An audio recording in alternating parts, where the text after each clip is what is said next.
Welcome to Real Talk with Reginald D. I'm your host, Reginald D. On today's episode, I have Dante. He's a movie producer, activist, actor, talent agent, comedian, and a writer. And he is one of the top stand-up comedians in the world. Welcome to the show, Dante.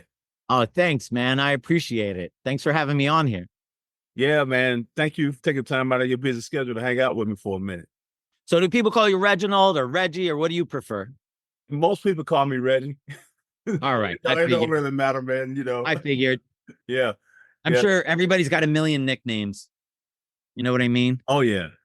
Oh, yeah. So it's like whatever's easier. Yeah. You know? Yeah, whatever's easy for you, too. That's why I told you, you don't even have to say my last name, because I don't even know what it is. Who knows what my last name is? Dante. Yes, sir. Let's talk about your business before we go into your comedy career. Okay. Golden Artist Entertainment. Tell us a little bit about that. So about 10 years ago, my wife and I, we were making a bunch of movies and writing for people. She and I were both writers for Joan Rivers on Fashion Police. I was writing and directing commercials for the ShamWow guy. Remember him? ShamWow, Slap Chop, all that stuff. And then making some movies and writing them and directing them and so on. And she said to me, we're making all this money for everyone else. Why don't we start our own company so that people can write for us and make movies for us and things like that? And she goes, all these celebrities want to know why, you know, you make almost as much in stand-up as they do, and they're way more famous and things like that. And they want you to manage them. And I was like, okay. So we started this company, and she became my first client. And then the ShamWow guy became, I think, my second client. But because my wife was already famous as an actress and we had started this company, I think a lot of people wanted to bet on us, if that makes sense. Like, they all liked us. I've known every celebrity in town pretty much since I started stand-up when I was 15.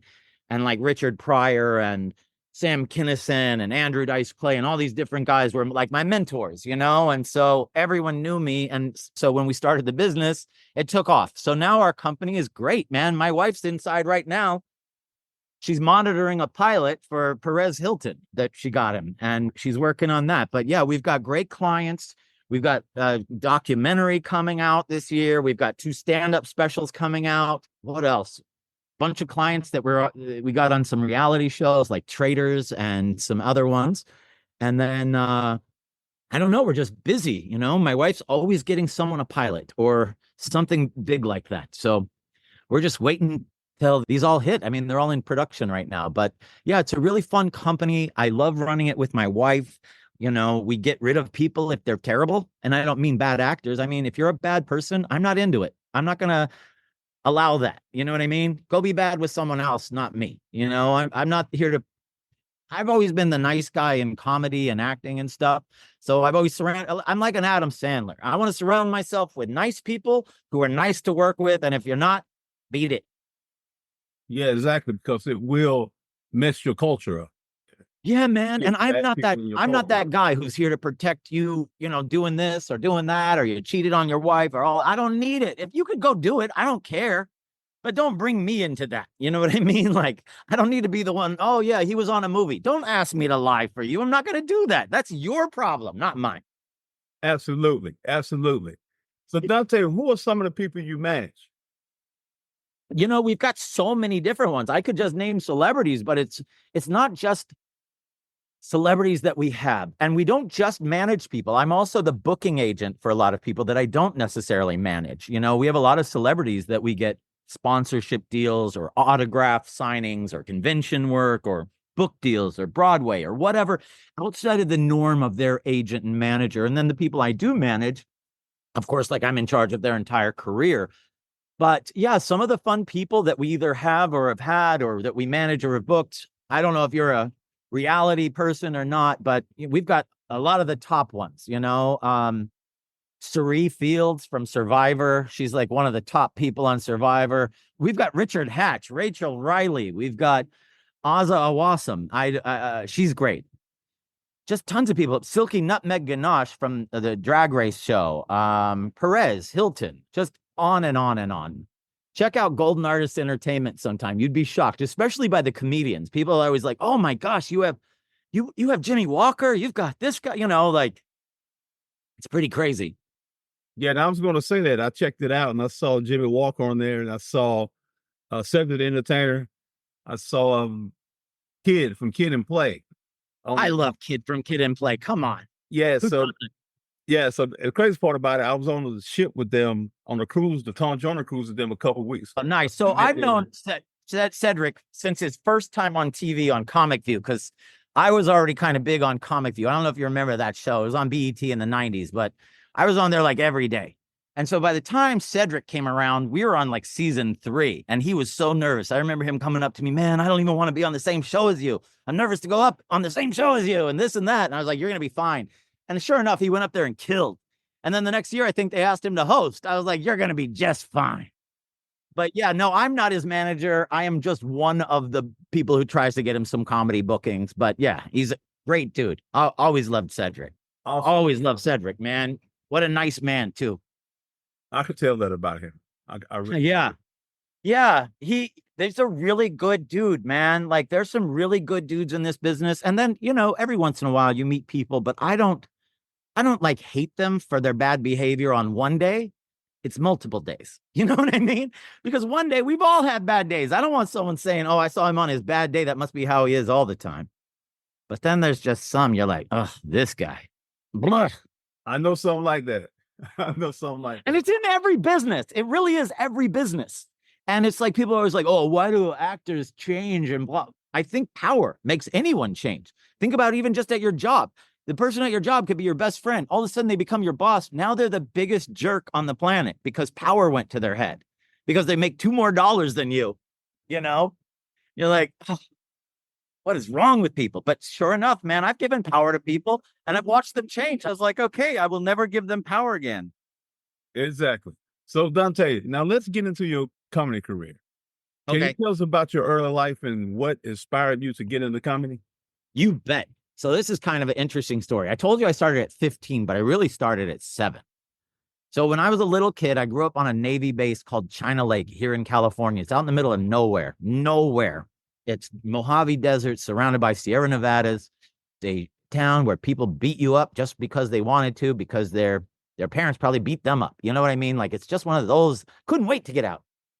But on the base, being on the base was actually nice, because base life is different than the town life. But being on the base was always good. And my dad was in charge of big visitors. His job on the base was PR or whatever, or entertainment for if a president came, or the governor, or astronauts, or the secretary of the Navy, whatever, right? Or he set up all of the USO shows for the base. And so when I was a little kid, I was meeting people like Ray Charles. He's coming to my base, and my dad's like, would you like, of course I want to meet Ray Charles. And then I got to watch his concert. And then a lot of concerts I couldn't go to because they were for adults, but someone like Ray Charles I could go to. And then the one that changed my world was, I wish I knew who these guys were, but there was an improv group that came to my town. And I thought they came with a guy named Willie Tyler in Leicester. He's a black comic with a puppet, older guy who used to be on TV a lot. But apparently I told him about him. He's like, that wasn't me. He goes, I know who that guy was. He used to go around and pretend he was similar to me and tell similar jokes, but it wasn't me. But anyway, so I watched that guy, and then I watched this improv group, and I had never seen comedy in my town. I had seen big singers come through, but comedy. So I turned to my little best friend. His name was Jared. And I go, hey, you know how we listen to comedy? Because we would always listen to Richard Pryor, which is crazy. And then he became my friend when I grew up. Or we'd listen to Bill Cosby's records. And, oh, what happened to that guy? Sometimes you think you can trust people who wear sweaters, and then you're like, maybe you can't trust all sweater people. And then, but anyway, so we listened to all these albums. We had them all memorized, and then I turned to him. I go, hey, if they can perform here, we can perform here. Do you want to be a comedian? He goes, yes. So we wrote an act. We kind of stole from the people we saw. We stole the idea, not the jokes. What they were doing was they were standing in a line, and they're like, here's an impression of us changing the channels. And one person would say something, the next person would say something that led from this guy to that guy. For example, how we changed it. And believe me, it was the 70s. So this is an old joke. But so I would go first, and I'd go, all right, changing the channels on the TV. Shh.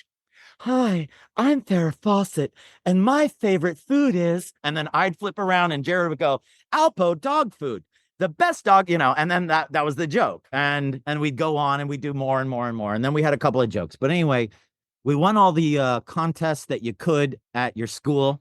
We performed at all the classes. And then our career was over at 7.5. And so we didn't do anything else, man. And then I wanted to be a comic my whole life. My parents finally moved me to San Diego when I was 12. And I don't think it was till I was around 15 that I had the guts to want to do it again. And I found a friend again. I found another friend. You want to do it with me? I was always too scared to do it by myself. So we were called Dante and the Wolf. His last name was Wolf. And we show up to the Comedy Store on the first night. And my friend, Faison Love, is the doorman. Do you know who Faison is? Big Worm from Friday. Exactly. So I went to junior high and high school with Faison. And I show up and I'm like, Faison, I thought you have to be 21 to get in here, man. He goes, how about you shut up? He goes, man, look at me. They think I'm 50. Like, because he always looked 50 since we were children. Like, he always looked identical to how he does now. He never looked different. Anyway, he's like, I'm going to tell them, even though I was 15, he's like, I'm going to tell them that you're like 20. That way you only have to wait like a year. He's like, but you look way too young, man. I can't tell them that you are 21 now. He's like, we just got to fake them out for a year. So that's what I did. I waited a year, but we would run in, perform, and then run out, run in, perform. Finally, I turned 21, or no, I didn't. I turned whatever it was, 19 or whatever I was going to be, 16. But I told them, I don't know what it was, man, but I had the fake ID and they believed me. And so I started performing there all the time, became a doorman just like Faison did, started checking IDs when I was like 17, being a bartender and a bar back. It was, I should have gone to jail, man. And what's crazy is some dude pulled a gun on me one night when I walked him out to get his wallet. And I ran through the alley like you do in a cartoon, like, oh, if he shoots over there, I'm going to be running this way. So I was just doing this through the whole alley. And I ran back inside, and I remember the police came, and I was so nervous. I didn't care about the gun. The minute I saw the gun, I was like, oh, the police are going to come and know that I'm not 21. So the whole time the police were like, would you like to press charges? I'm like, absolutely not. I don't want to. I'm just not in the mood. You know, she even asked for my ID, and I think she got distracted and never looked. But man, that night I was just sweating bullets the whole time. I thought I'd go to jail. Who knows what happens to someone who lies about this? It was funny when I did turn 21 there, the fake 21. I was really 17 or whatever. One of the guys goes, Dante, remember this day. You'll never be 21 again. And my friend who knew the real age was like, you never know. You never know.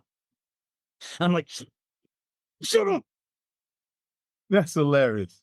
And then from there, I stayed till I was 21. So when I knew I was actually legal, I moved up to the Comedy Store and started working there. But yeah, for like 5 or 6 years, they thought I was in my 20s and I was still in my teens. Wow. I had a lot of explaining to do to my friends later in life. So what were some of the key moments of turning points in your career? Oh, that's a good question, man. By the way, sorry, there's a garbage truck right outside my door. Hollywood. Anyway, I would say one of the very big first turning points for me was Comic View. Because when I moved up to LA in 91, Comic View came out in 92. I had started a room at the Comedy Store upstairs that was basically a black comedy room. All my friends were black comics, and the audience was filled with celebrities every single night. It was Tupac was there almost all the time. Dr. Dre, Snoop. I mean, everyone from TV, everyone from whatever came to these shows. They got really popular. And then BET, I guess, came out and saw me, put me on the show, and that changed everything for me. I thought, you get into the Comedy Store to get famous, and I didn't expect it to happen that quickly. You know what I mean? I just moved up there. I got on Comic View, and the truth is, Comic View didn't pay a lot. I think it paid $200 or something, so it's not like we got rich from it, and they aired me every day. Like, I was on there. Comic View used to air 4 times a day, and my set was at least one of those because I did it every year and sometimes twice a year. But that really changed my life in the way that I went from begging for gigs from everyone to people offering me stuff all the time and being flown around the country to perform. So that was the big change in my life, was BET Comic View. That's all. Yeah. I mean, it was nice meeting celebrities and stuff, but only their advice was helpful. It's not like, any of them changed my career, but I did get good advice. Like, I remember this one time I said to Richard Pryor, I was so excited to try out a joke on him and be like, hey, here's what Richard said about my joke.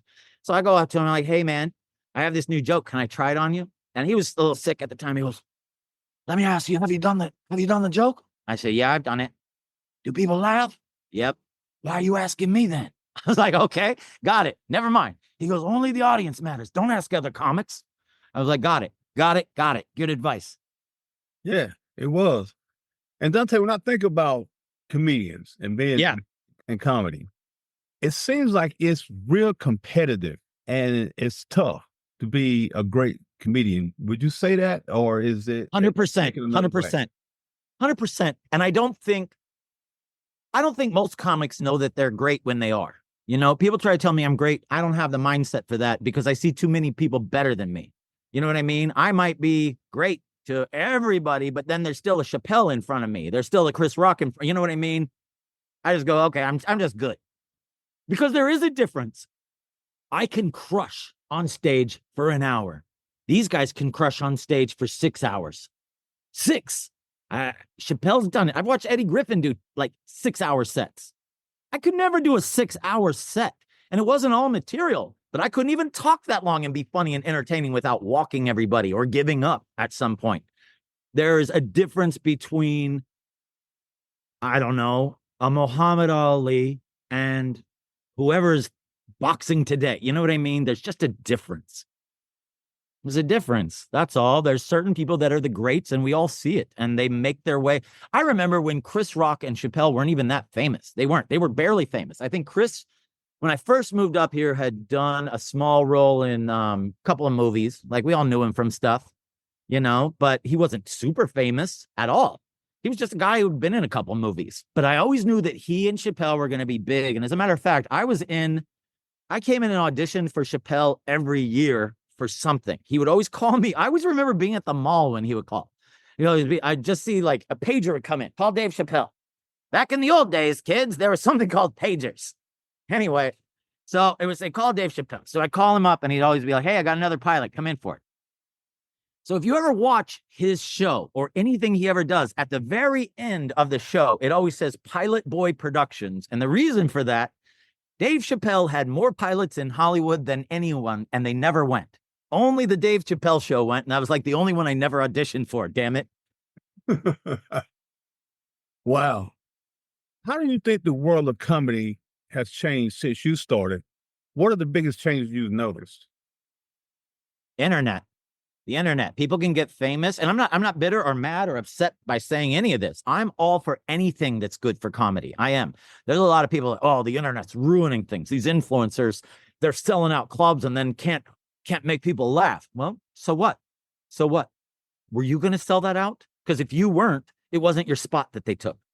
You know what I mean? So what? It's seats and drinks sold. That's our business. Funny's last. It is. I'll give you a good example. There was a big star here in LA that I booked one time, and I thought they would sell out, but it's LA. People don't show up in LA to see a big star unless it's like at the Greek or some giant. I had them at some small club, right? People don't care. They can go see everybody tonight at the Comedy Store. So having this one person, I was taking a chance on it. No one showed up to see them. Thank God this person forgot they were even on and goes, oh my God, do I have a show tonight with you? And I went, no, it's canceled. I was very lucky. Otherwise, I had to pay them a lot. Then the next week, this guy who's terrible, he was a terrible open micer. He goes, hey, I've got this hook where I talk about being a Republican and I know I can pack your place and blah, blah, blah. I was like, none of this sounds good to me. None of it. He goes, but I promise. And if I don't, I'll at least give you like $250 for the space. I was like, fine, let's do it. This fool sold out the place, sold drinks everywhere. And so now I use that when I teach comedy classes and I go, who do you think that I will book next time? The big celebrity who got no one to show up and canceled on me, or the open micer who proved that they could pack the house and sell tickets? Of course, I want to book the person who I believe is, but I have to go by the numbers. And today, the internet is numbers. Everything that we do now, if they want to see how popular Dante is, they just go, oh, that's sad. He only has 36,000 followers on Twitter. Damn, that's not great compared to someone who has 36 million. So everyone has a number. In the old days, I could be like, I'm the most famous person in San Diego. And they'd be like, wow, he must be because he said it out loud. Today, they're like, let's look up Siri, who is the most famous person in San Diego? And they'll tell you. Funny, but that's the truth. It is the truth. And people look at it, especially on movies or things like that. If a part comes down to two people, right? And let's say it's a low budget movie, right? There's a couple stars in it, but it's low budget. They need everyone to buy this movie or watch it or whatever. If it's down to two actresses that are unknown and one has 200,000 followers and one has 200 followers, they will always pick the one with more followers because of the odds of their fans watching it and bringing in more money, because they already have 200,000 built-in audience. The other person's 200. So it's all numbers now. I mean, we have these celebrities that will say to a company, hey, they just got, 50,000 to promote something on their Instagram and do one quick story. They're like, yeah, we don't do that anymore. We use analytics. Let's check. What is their name? And blah, blah, blah. Okay.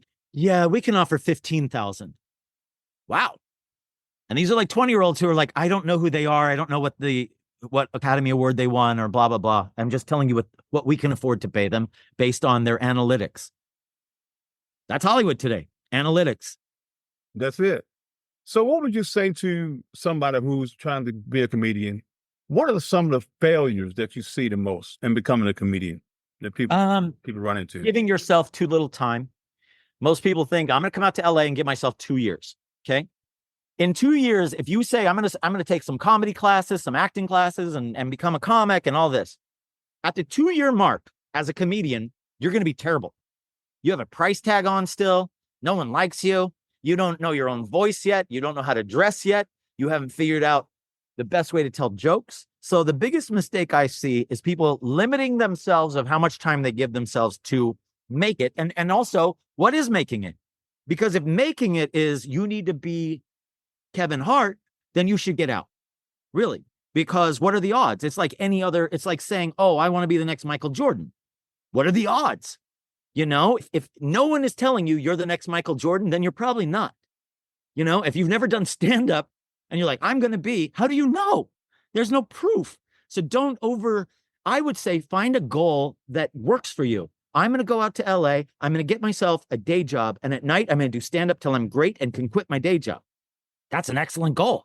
Now, all of a sudden, you have something under your butt saying, get out of this job. So that's going to make you go out every night and be like, if I just focus on this for 2-3 years, because the truth of the matter is, if I looked at my career when I first started out thinking of what I wanted and Academy Awards and this and all that to where I am now, I'd be like, oh man, this isn't great. But if I told myself what I've done over my lifetime as a comedian and actor, I'd be like, oh, well, yes, I'm in. I'll do it. I'll do it right now.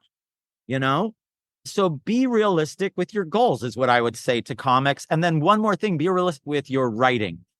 People want to hear jokes. The first mistake a new comic makes is, I'm great at telling my friends stories. I'm sure you are. But guess what?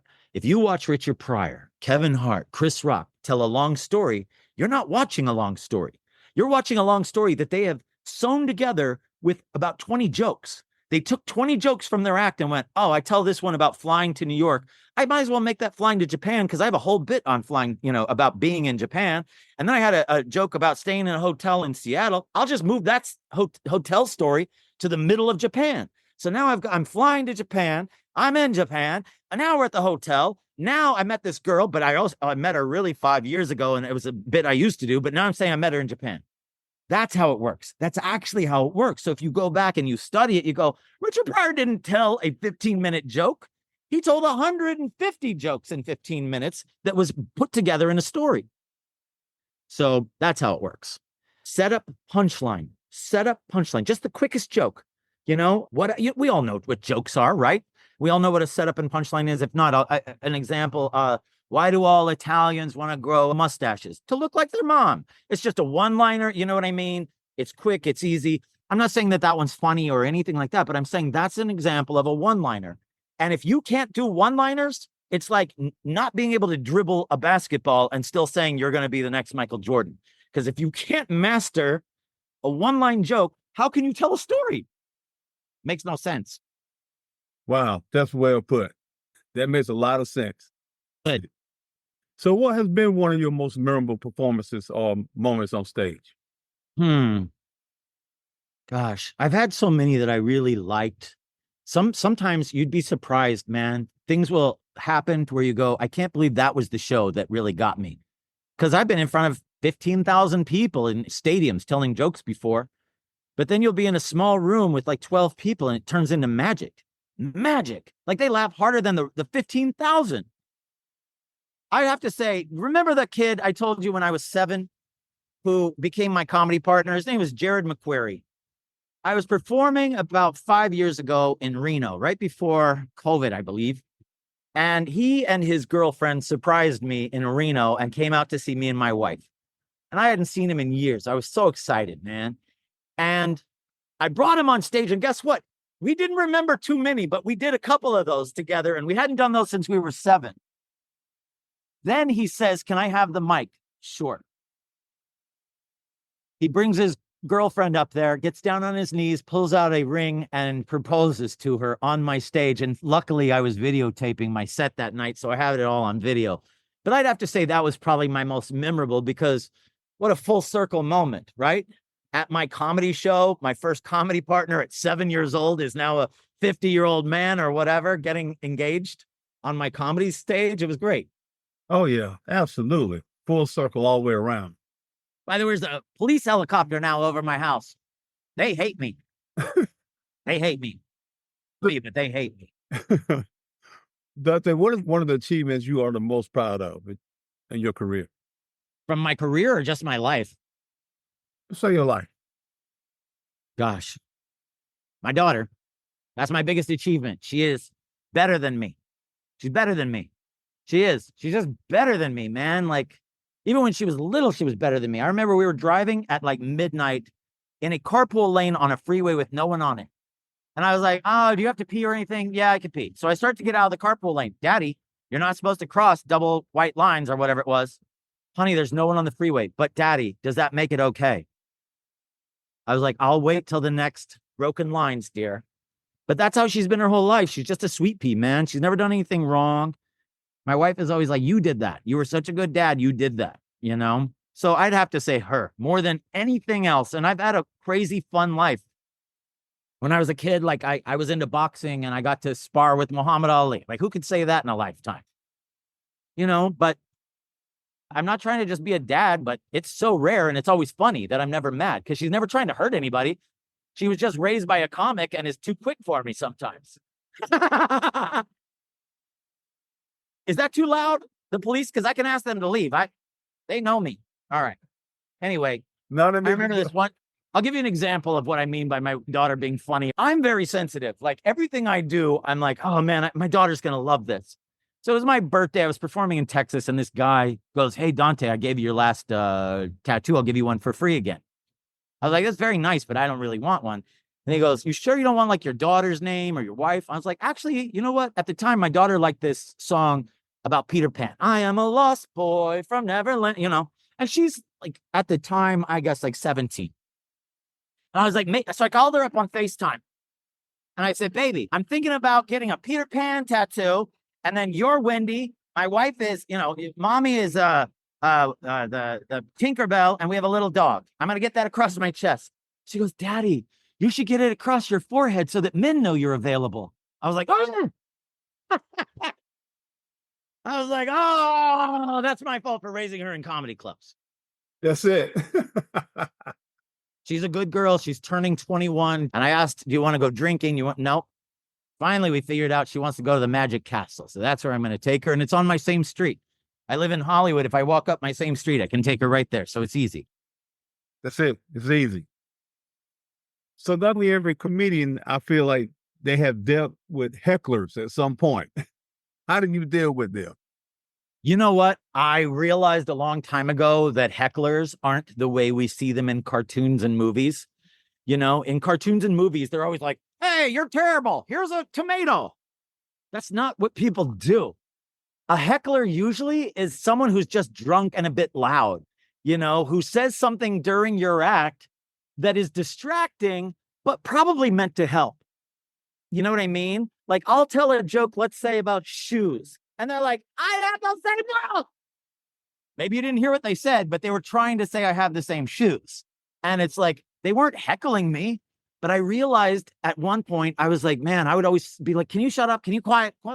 And then they get upset. The audience felt uncomfortable. And I was like, why am I yelling at these guys? They're having a good time. I am the host of this party. Would I yell at someone for having a good time at my house if we were having a party? When I was young, I figured out my shows are going to be a party, and they are. when people come to my shows, they're different than most stand-up because I intertwine jokes with talking to the audience. And then, like, if I'm talking to you for 5 minutes, that's nothing that I wrote. Maybe 2 jokes get slipped in because I had them in my back pocket. But most of that time is going to be on you, you know? It was like I did a show at a casino recently, and this guy got up and danced with his wife beforehand.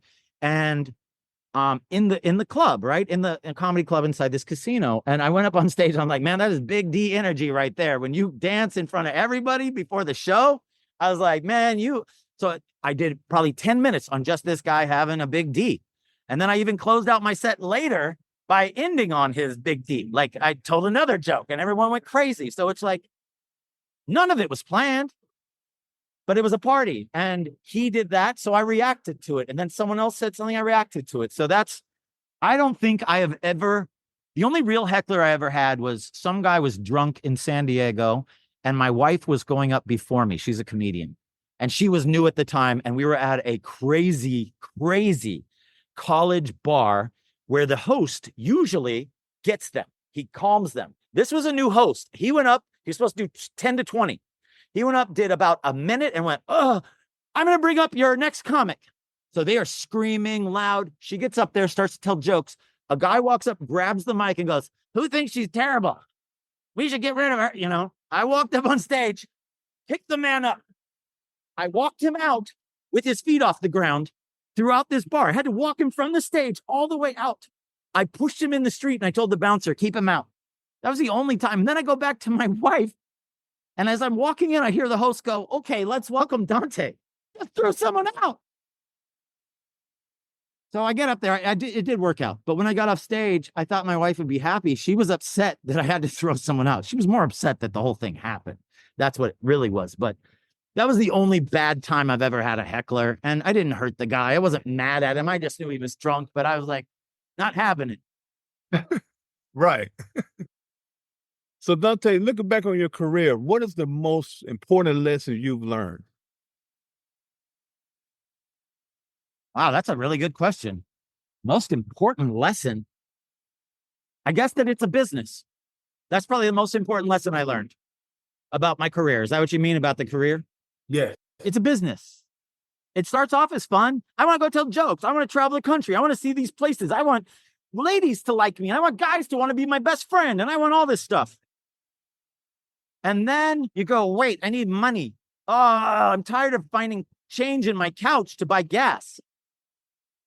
And now we live in a time where if you don't get on the business train, we're in a recession, we're in inflation, we're in all these things where it's like, if things are costing 25% more and you were living check to check before it, how are you living? You know, I think I've seen a huge shift in Los Angeles. I would say more than half of the people I knew in this business have moved. They've moved. They could not afford to stay here. Luckily, a lot of them stayed in the business, but just went, I live in Michigan now. And if I ever have to come back for an audition or what, I will. So with that being said, your legacy, how would you like people to remember you in this world? Well, how would you like your legacy to be? I guess I think about this a lot. I used to think I wanted to be remembered. And then I realized one day we're all ants, man. We're all ants. Even the most famous ants from 100 years ago, no one remembers, you know, like I'm sure we have to tell our own kids today who, you know, who Elvis was or Marilyn Monroe, or how about Harry Houdini, you know, like I live in a Charlie Chaplin home. My house was built by Charlie Chaplin. The Charlie Chaplin studio is right behind my house. I've never watched a Charlie Chaplin movie in my life. I'm sure I've seen him on TV a million times. We all have seen him jumping around and doing things, but I never sat down and watched one. I wouldn't even know where to find one. I guess I'd have to search it. But I realized none of it matters. It just matters what you do while you're here. And so I just want to be the best person I can be. I stopped lying right after high school. I broke this girl's heart by cheating and lying, and I wanted to die. I wanted to die, man. It was the worst feeling I had ever had. And I just went, it all happened because I memorized all these lies and portrayed them as reality and lived in that. And so from that moment on, man, I never lied to anybody. I figured I would rather get in trouble with people or whatever. It's not like I'm rude and will be like, hey, you need to lose weight. I'm not overly honest. I'm just honest. Like my daughter, when she was growing up, I was like, baby, I'm never going to lie to you. And I never have. There's never been one day where she's like, Dad, you promise you never lie.